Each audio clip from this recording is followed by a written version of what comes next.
لله رب العالمين والصلاة والسلام على أشرف الأنبياء والمرسلين وعلى آله وصحبه أجمعين أما بعد. أعوذ بالله من الشيطان الرجيم. بسم الله الرحمن الرحيم. ومن يعمل من الصالحات وهو مؤمن فلنحيينه حياة طيبة ولنجزينهم أجرهم بأحسن ما كانوا يعملون. صدق الله العظيم. اس آیت شریفہ کا ترجمہ یہ ہے: من یعمل من الصالحات، جو اچھے اعمال کرے گا، شرط یہ ہے کہ وہ مومن ہو، ایمان ہو، اس لیے کہ ایمان کے بغیر بڑے سے بڑا عمل کوئی قبول نہیں. ایمان شرط اول ہے. وَلَنُحْيِيَنَّهُ حَيَاةً طَيِّبَةً، ہم ان کو بہترین زندگی عطا فرمائیں، پاکیزہ زندگی عطا فرمائیں. وَلَنَجْزِيَنَّهُمْ أَجْرَهُمْ بِأَحْسَنِ مَا كَانُوا يَعْمَلُونَ، اور آخرت میں ہم ان کو بہترین بدلہ دیں گے ان کے اچھے عمل کی وجہ سے. مجھے اس آیت سے متعلق 2-3 باتیں عرض کرنا ہے.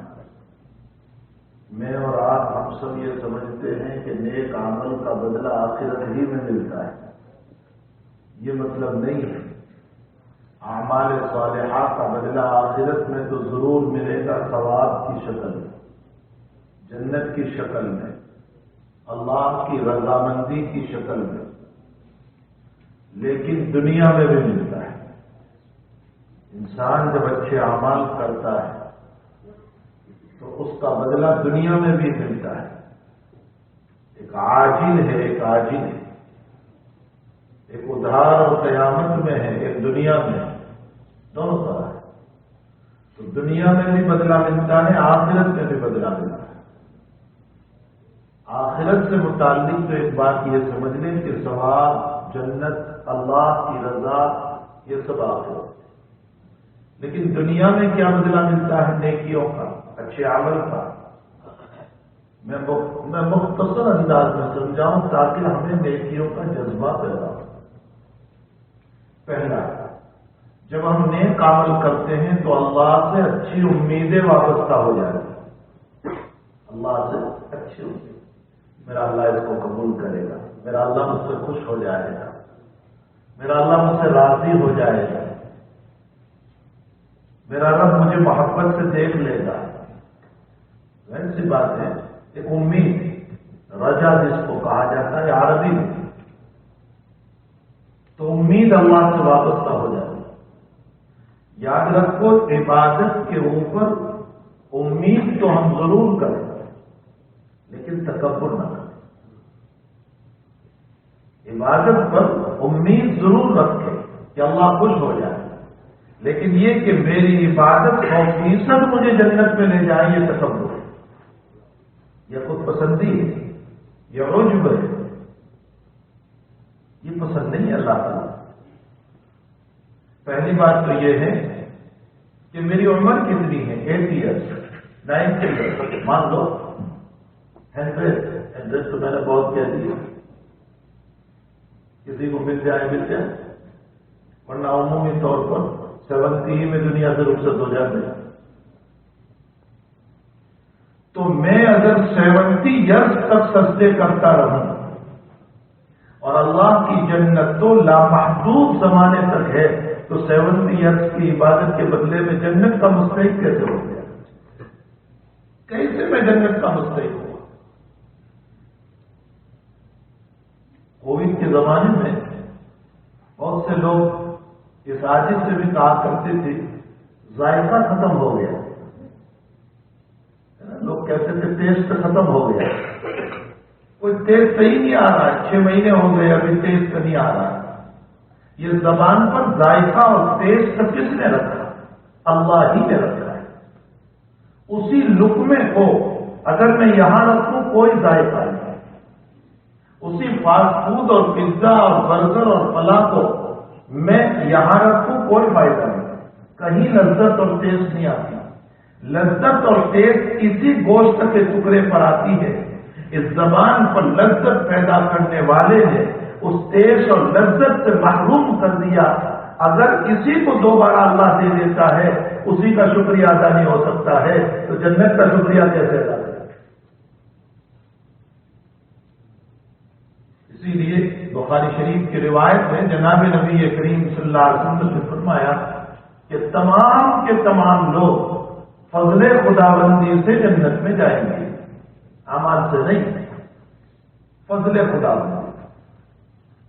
تو صحابہ کرام حضور پاک صلی اللہ علیہ وسلم سے سوال کر رہے ہیں، یا رسول اللہ وانت، آپ کے تو اعمال بہت ہیں، آپ کی راتوں کی نماز، آپ کے دن کی نماز، آپ کی تبلیغ، آپ کا دوڑنا، آپ کا مصیبتیں جھیلنا، آپ کا پتھر کھانا، آپ کا وطن سے بے وطن ہونا، آپ کا ہجرت کرنا، آپ کو سکون نہ ملنا، آپ کی زندگی تو آپ کی پوری لائف جو ہے وہ عبادت عبادت عبادت سے بھری ہوئی ہے، تو آپ کو تو عبادت کے بدلے میں جنت ملے گی۔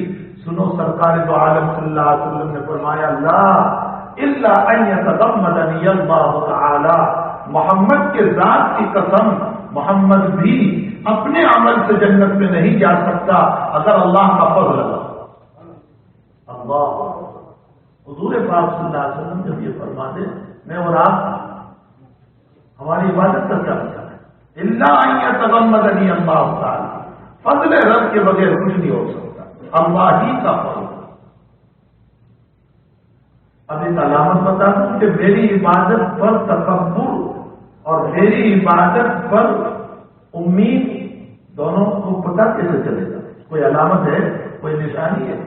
جی اللہ کے نبی علیہ السلام نے نشانی بتائی، اذا سرتك حسنتك وساءتك سیئتك فانت مؤمن،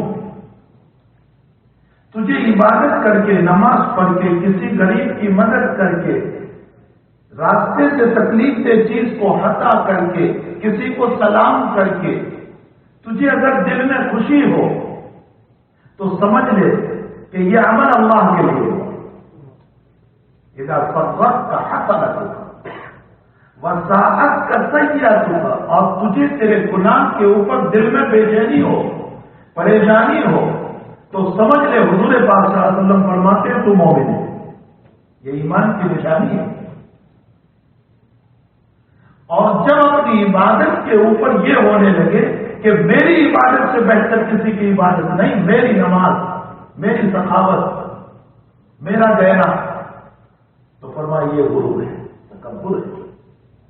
علامہ رومی رحمۃ اللہ علیہ، آپ نے نام سنا ہوگا، معارف مذہبی، بہت زبردست کتاب ہے۔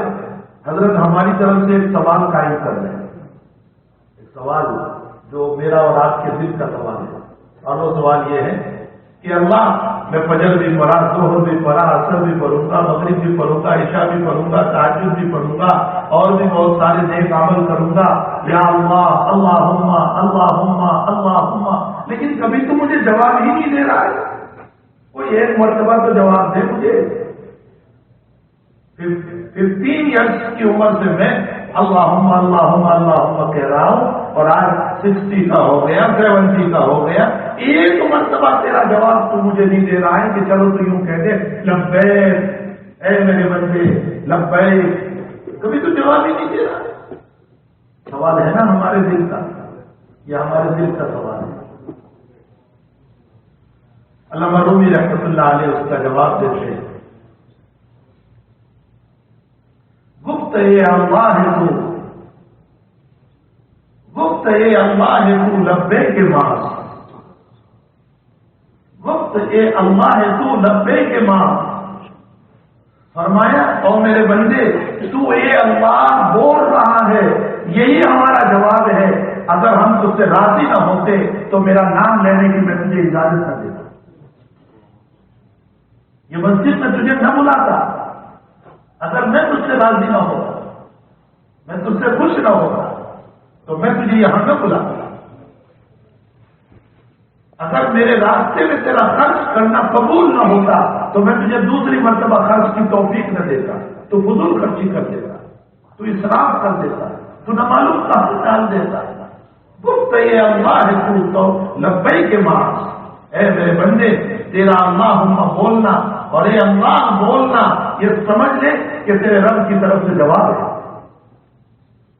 اسی لیے حضرت حاجی امداد اللہ صاحب مہاجر مکی رحمۃ اللہ علیہ سے کسی نے سوال کیا کہ حضرت میری ایک نماز قبول ہو گئی، یا میری پہلی عبادت قبول ہو گئی، یا میری زکات قبول ہو گئی، یا میرا فلاں عمل قبول ہو گیا، اس کی کوئی نشانی ہے؟ فرمایا اس کے بعد اللہ دوسرے نیک کام کی توفیق دے دے تو سمجھ لے کہ پہلا قبول ہو گیا۔ اس لیے کہ اللہ دوسرے نیک کام کی توفیق تبھی دیتا ہے جبکہ پہلا عمل اللہ کے وہاں مقبول ہوتا ہے۔ تو میرے بھائیو، حقیقت یہ ہے کہ لوگ یہ پوچھا کرتے ہیں کہ دنیا میں کیا فائدہ ہے؟ پہلا فائدہ تو عبادت کا، اعمال صالحہ کا سب سے بڑا یہ ہے، اعمال صالحہ کا سب سے بڑا فائدہ یہ ہے کہ دنیا کے اندر رب تعالیٰ کی رضا نصیب ہو جائے۔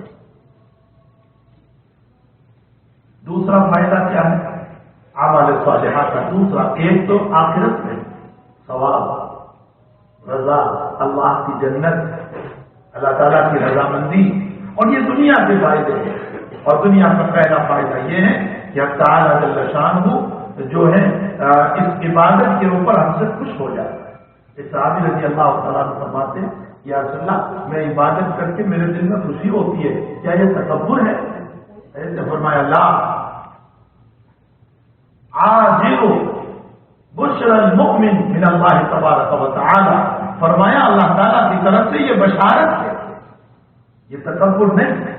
دل کی خوشی جو ہوتی ہے نا، نماز پڑھ لی الحمدللہ، جماعت کی نماز اللہ نے ادا کروا دیا الحمدللہ، عصر کی نماز پڑھ لی الحمدللہ، تہجد کا نماز ادا کرا دی الحمدللہ، فلاں نیک کام ہو گیا الحمدللہ۔ یہ جو دل کی خوشی ہو رہی ہے نا، یہ اللہ کی طرف سے نقد ملتا ہے، دنیا ہی میں اللہ تعالیٰ خوشی کو دے رہا ہے۔ تو یہ پہلا فائدہ ہے۔ دوسرا فائدہ کیا ہے؟ دوسرا فائدہ یہ ہے کہ اللہ تعالیٰ سے تعلق نصیب ہوتا ہے۔ بزرگوں نے لکھا ہے، جنید بغدادی رحمۃ اللہ علیہ لکھتے ہیں کہ اب تعالیٰ جل شانہ جو ہے جب بندے کو شیطان کے حوالے کرنا چھوڑتا ہے تو اپنی عبادتوں کی توفیق طلب کرتا ہے، اس کو پھر عبادت کی لذت نہیں رہتی، پھر وہ آہستہ آہستہ عبادت سے دور ہوتا چلا جاتا ہے، اور نتیجہ یہ ہوتا ہے کہ وہ شیطان کے حوالے کر دیتا ہے۔ سید الطائفہ جنید بغدادی رحمۃ اللہ علیہ کا ایک جملہ مجھے یاد آیا، حضرت ارشاد، جنید بغدادی تو کتنا بڑا آدمی تھا، ارشاد فرماتے ہیں کہ حضرت آدم علیہ السلام نے اللہ تعالیٰ کے منع کردہ ایک چیز کو کھا لیا جنت کے اندر، تو کپڑے اتار دیے آدم کے بھی اور حوا کے بھی، اور دونوں متفقہ یخصفان علیہما من ورق الجنہ، جنت کے درخت کے پتے اپنے بدن پر چپکانے لگے۔ فرمایا ان کے سطر کو کھول دیا اللہ تعالیٰ نے، وہی اللہ آج بھی قادر ہے، اس کی قدرت ختم نہیں ہو گئی۔ اے میرے بندے، جب تو اس زمین پر چلتا ہوا گناہ کرتا ہے تو اللہ قادر ہے اس بات کے اوپر کہ کھڑے روڈ کے اوپر اللہ میرے کپڑوں کو اتار دے، لیکن یہ صدقہ ہے محمد رسول اللہ صلی اللہ علیہ وسلم کا کہ وہ ہمارے کپڑوں کو نہیں اتارتا، ہمیں ننگا نہیں کرنا، ورنہ روڈ کے اوپر اللہ ہمارے کپڑوں کو اتار سکتا ہے، اور کپڑوں کو اتارنے کے لیے کوئی ضرورت نہیں ہے کہ وہ کسی آدمی کو بھیجے، اس کا حکم کافی ہے۔ اس نے آدم کو حکم کیا کپڑے اتر گئے، اس نے حوا کے بعد میں حکم کیا کپڑے اتر گئے، وہ رب میری باڈی پر بھی حکم کر سکتا ہے کہ کپڑے اتر جائیں، اور اب تعالیٰ کے اس حکم کے اوپر یہ کپڑے اسی کے ساتھ ہیں، وہ میرے بدن سے کپڑوں کو اتار سکتا ہے، لیکن فرمایا کہ دعا ہے حضور پاک صلی اللہ علیہ وسلم کی کہ میری امت کو ذلیل نہ کرے۔ www.attableek.com The Reviver of Iman۔ ان دعاؤں کی برکت سے ہمارے کپڑے بچے ہوئے، اور کپڑے تو بچے ہوئے ہیں۔ بخاری شریف کی روایت ہے، بندہ جب رات میں گناہ کرتا ہے تو اللہ کہتا ہے میں اس پر پردہ ڈال دیتا ہوں، اناس تو علیہ، میں اس پر پردہ ڈال دیتا ہوں، کسی کو پتہ تک نہیں چلنے دیتا، اس کے چہرے سے پتہ نہیں چلنے دیتا کہ اس نے رات میں کوئی گناہ کیا ہے، خوبصورت چہرے کے ساتھ میں اس کو اٹھاتا ہوں۔ یہی سید الطائفہ جنید بغدادی کا اور حسن بصری کا ایک جملہ سنو، قرآن کریم میں ہے، تعالیٰ جل شانہ فرماتے ہیں کہ ہم نے بنی اسرائیل پر جو عذاب اتارے تھے وہ 9 قسم کے تھے، اس میں والضفادع والدم آیات مفصلات، ان کے بستروں کو ہم نے فوق سے بھر دیے تھے، میدکوں سے بھر دیے تھے، ان کے بستروں کو ہم نے خون سے اور بلڈ سے بھر دیے تھے، ان کے بستروں کو ہم نے اینٹ اور کیڑوں مکوڑوں سے بھر دیے تھے، جو اللہ بنی اسرائیل کی نافرمانی پر ان کے بستروں کو خوف اور میدک اور فلاح چیزوں سے اور ان کے دسترخوانوں کو بھر سکتا ہے اور ان کے مکانوں کو بھر سکتا ہے، وہ اللہ عاجز نہیں ہو گیا، وہ کمزور نہیں ہو گیا، وہ آج بھی ہے۔ وہ میرے اور آپ کے بستر کو جب ہم رات میں گناہ کرتے ہیں اور عشاء کی نماز چھوڑ کر سوتے ہیں تو وہ اللہ قادر ہے کہ میرے بستر کو صاف اور بچھو سے بھر دے، وہ اسنیک اور اسپائڈر سے بھر دے میرے بستر کو، وہ قادر ہے اس بات کے اوپر۔ لیکن رب کریم ایسا نہیں کرتا، یہ اس میں میرا آپ کا کمال نہیں ہے، یہ دعا ہے محمد رسول اللہ صلی اللہ علیہ وسلم، حضور پاک صلی اللہ علیہ وسلم کی دعائیں ہیں کہ اللہ میری امت کو ذلیل نہ کرنا، میری امت کو ذلیل نہ کرنا، میری امت کو۔ اسی دعاؤں کا صدقہ ہے کہ آج ہمارے حالات اچھے، یہ نہ سمجھے کہ حالات بگڑے ہوئے، یہ جو بگڑے ہوئے حالات وہ تو ہمارے لائے ہوئے ہیں، ظاہر فساد فی البر والبحر بما کسبت ایدی الناس، یہ تیرے ہاتھوں کی کمائی ہے کہ تو باغی رب بنا ہے تو تیری ذلتیاں دنیا میں چھائی ہوئی ہے، ورنہ تو اپنے بڑوں کو دیکھ لے کہ ہم نے ان کو کیسے اٹھایا۔ لا تنازعوا فتفشلوا وتذهب، اختلاف نہ کرو، جھگڑے نہ کرو، ورنہ میں تمہاری طاقتیں ختم کر دوں گا۔ کیا قرآن میں اللہ تعالیٰ نے یہ نہیں فرمایا کہ لا تہینوا ولا تحزنوا انتم الاعلون ان کنتم مؤمنین، تم کمزور بھی مت بنو اور غمگین بھی نہ ہو، تم ہی لوگ باعزت رہو گے، شرط یہ ہے کہ تمہارے اندر ایمانی پاور ہونا چاہیے۔ ہماری شادیوں میں ایمانی پاور نہیں رہا، بے حیائیوں کے بتا رہے، دیکھ لیں ہماری شادیوں میں کیا عورتوں کے بال قطر نہیں تھے، جس کے کھلنے پر نمازیں نہیں ہوتی ہے؟ آپ شادیوں میں چلے جائیں سارے بال کھلے ہوئے، نمازوں کا بیڑا غرق ہو چکا ہے، درخت کی فراوانی ہو رہی ہے، سود ایک عام ہو چکا ہے، ایمان کو بیچنے کے ٹھیکے ہم نے لے رکھے، مارکیٹ میں ایمان کا سودا ہم کر رہے ہیں۔ یہ سارے مسائل کے ہوتے ہوئے ہم کہتے ہیں کہ رحمت اتر جائے، یہ تو ہمارے لائے ہوئے ہیں۔ ظاہر الفساد فی البر والبحر بما کسبت ایدی الناس۔ بہرحال میرے بھائیوں، حقیقت یہ ہے کہ اعمال صالحہ کی ایک نقدی اور ایک فوری طور پر جو چیز دنیا کے اندر ملتی ہے وہ یہ ہے کہ اللہ کی رضا، اللہ کی طرف سے بشارت، اللہ کی طرف سے خوشخبری، اللہ کی طرف سے مسرت کہ اللہ تعالیٰ نے مجھ سے اپنا فریضہ ادا کروا لیا، اللہ تعالیٰ نے مجھ سے یہ کام لے لیا۔ اور پھر میں نے ابھی بتایا کہ علامہ رومی رحمۃ اللہ علیہ میرے اور آپ کے دل کا سوال کرتے ہوئے فرماتے ہیں کہ اللہ میں 15 ایئرس کی عمر سے 15 سال کی عمر سے آج 60 اور 70 کا ہو چکا ہوں، اللہم اللہم اللہم کر رہا ہوں، ایک مرتبہ تو لبیک کہہ دے مجھے، کبھی تو نے لبیک مجھ کو نہیں کہا۔ علامہ رومی اس سوال کا جواب دیتے ہوئے کہتے ہیں کہ گفت اے اللہ ہے تو لبیک کے مار، اور میرے بندے تو اے اللہ بول رہا ہے، یہی میرا جواب ہے۔ اگر میں تجھ سے راضی نہ ہوتا تو تجھے اے اللہ بولنے کی توفیق نہ دیتا، اللہم بولنے کی توفیق نہ دیتا۔ دوسرا فائدہ کیا ہوتا ہے؟ عبادتوں کا دوسرا فائدہ یہ ہوتا ہے کہ اللہ اطمینان قلب نصیب کرتا ہے۔ اللہ بذکر اللہ، یہاں ذکر کا معنی صرف اللہ کرنا نہیں، ذکر کا معنی عام ہے، قرآن کی تلاوت کرے، نماز پڑھے، اللہ کو راضی کرے، یہ سارے ذکر میں داخل ہے۔ فرمایا الا بذکر اللہ تطمئن القلوب، خوب یاد رکھو ہم تمہارے دلوں کو سکون نصیب فرمائیں گے ہماری عادت سے، ہمارے ذکر سے۔ اور اطمینان قلب ایک ایسی چیز ہے جو ساری مارکیٹ گھوم لو کہیں نہیں ملے گا۔ کسی دکان پہ چلے جاؤ کہ بھائی میرا دل بے چین ہے، اطمینان دے دو مجھے، میرے قلب کی پریشانی ہے، مجھے سکون نہیں ہے، مجھے راتوں میں نیند نہیں آ رہی ہے، میں پریشان حال ہوں، میں دن میں بھی بے چین رہتا ہوں، رات 2 بجے بھی بستر سے اٹھ جاتا ہوں، اے سی چل رہا ہے، سب کچھ ہے، بہترین بیڈ بچھا ہوا ہے، لیکن مجھے سکون نہیں ہے، نیند نہیں آ رہی ہے، میں نیند کی گولی کھا رہا ہوں، پھر بھی مجھے اطمینان نہیں ہو رہا، میں دکان پہ خریدنے آیا ہوں، میں $1000 دینے کے لیے تیار ہوں، تو مجھے سکون دے دے۔ کہیں دنیا میں سکون نہیں ملے گا، اللہ کہتا ہے میرے ذکر پر سکون ملے گا، میری عبادتوں پر سکون ملے گا۔ اللہ بذکر اللہ تطمئن القلوب، یہ دوسری چیز ہے، یعنی صرف یہ نہیں ہے کہ عبادت پر آخرت ہی میں ملتا ہے، دنیا میں بھی ملتا ہے، بشارتیں ملتی ہے، دل خوش رہتا ہے، اللہ کے ذکر سے اطمینان ہوتا ہے۔ اور تیسری چیز کیا ہے؟ عبادتوں کی بنیاد پر اللہ ہماری محبتیں پیدا کر دیتا ہے. بہت بڑی چیز ہے. اللہ تعالیٰ ہماری محبتیں لوگوں کے دلوں میں پیدا کر دیتا ہے. کیا فرمایا قرآن میں؟ فرمایا ان الذین آمنوا وعملوا الصالحات سیجعل لهم الرحمن ودا. اے میرے بندو، اگر تم میری عبادت کرو گے میں لوگوں کے دلوں میں تمہاری محبت پیدا کروں گا، تمہاری عظمت پیدا کروں گا، تمہیں لوگ چاہیں گے، تمہیں محبت کی نظر سے دیکھیں گے. سیجعل لهم الرحمن ودا. تو اللہ تعالیٰ عبادت کے صدقے میں دنیا میں آپس میں محبت پیدا کر دیتا ہے، اختلاف کو ختم کر دیتا ہے. اور چوتھا فائدہ، اللہ رزق کے دروازے کھول دیتا ہے. عبادت کے نتیجے میں حق تعالیٰ جل شانہ رزق کے دروازوں کو کھول دیتا ہے. فرمایا اے میرے بندو، اگر میری طرف سے تمہارے اوپر روزی تنگ ہو جائے، روزی تنگ ہو جائے تو تم کیا کرو گے؟ جتنا تھوڑا مال ہے اسی میں سے تھوڑا میرے راستے میں دے دینا، اس نیک عمل کے صدقے میں تمہاری روزی کو کھول دوں گا. اور ایک جگہ فرمایا وَيَرْزُقْهُ مِنْ حَيْثُ لَا يَحْتَسِبُ.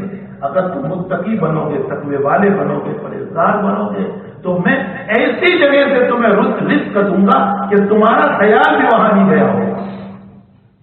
یہ بھی نہیں ہوگا کہ مجھے یہاں سے جاب مل جائے گا اور اللہ وہاں سے دلا دے گا، وہاں آپ کا جاب لگ جائے گا، وہاں اللہ تعالیٰ آپ کی مدد کرا دے گا. وَيَرْزُقْهُ مِنْ حَيْثُ لَا يَحْتَسِبُ. یہ عبادت کے فائدے ہیں دنیا کے. آخرت کا تو ہے ہی، ثواب ملے گا، فلاں ملے گا، فلاں ملے گا، اللہ کی رضا ملے گی، جنت ملے گی. لیکن یہ سب دنیا کے فائدے ہیں. اور گناہ کی بھی نحوست ہے. گناہ کا آخرت کا جو نتیجہ ہے وہ تو اپنی جگہ اللہ کی ناراضگی ہے، جہنم ہے، آگ ہے، سانپ اور بچھو ہے، اسنیک ہے، نہ معلوم کیا کیا چیزیں اس کے اندر، یہ ساری اپنی جگہ، یہ آخرت کے سارے بتائیں. لیکن دنیا میں بھی ہے. وہ دنیا میں کیا ہے؟ اللہ تعالیٰ گناہوں کے نتیجے میں دل میں بے چینی پیدا کر دے، ظلمات، اندھیری، تاریکیاں، سمجھ میں نہیں آتا کچھ اور ہمیشہ بے چین رہتے. یہ ظلمات اور گناہوں کا نتیجہ ہے کہ دنیا کے اندر انسان بے چین رہا کرتا ہے. نتیجہ یہ ہوتا ہے کہ آہستہ آہستہ یہ بے چینیاں اور تاریکیاں یہ انسان کو ایسے دروازے پر پہنچا دیتی ہے کہ جہاں ہم اللہ سے مایوس ہو جاتے ہیں. اور مایوسی بہت جو ہے انسان کو اللہ سے دور کرنے والی چیز. اور اسی مرتبہ انسان کہتا ہے میں تو اتنے گناہ کرتا ہوں لیکن مجھے احساس تک نہیں ہوتا کہ مجھے مایوسی ہو گئی، مجھے ظلمت آ گئی، تاریکی ہو گئی، مجھے کوئی بے چینی کا مسئلہ نہیں ہوتا. بے چینی تو ہے لیکن احساس نہیں. بے چینی تو ہے لیکن احساس نہیں ہے. ایک انسان ہمیشہ گندگی کے پاس رہتا ہو نا، اس کو گندگی کا پھر احساس نہیں ہوتا ہے، کیونکہ وہ گندگی ہی کے پاس رہتا ہے، اس کو کہاں احساس ہوتا. اسی طرح ہماری بے چینی تو ہو رہی ہے گناہوں کی وجہ سے، لیکن ہمیں اس کا احساس نہیں ہو رہا ہے. حقیقت یہ ہے میرے بھائیوں کہ نیکیوں کا بھی دنیا کے اندر اثر ہے اور برائیوں کا بھی دنیا کے اندر اثر ہے. اس لیے ہمیں چاہیے کہ ہم آخرت کی عبادت ساری اپنی جگہ ہے، دنیا کے اندر بھی رزق حلال کے لیے، آسان روزی کے لیے، عزت کے لیے، محبت کے لیے، اللہ کی طرف سے بشارتوں کے لیے اور دل کے اطمینان کے لیے ہمیں چاہیے کہ ہم اعمال صالحہ کرنے والے بنے.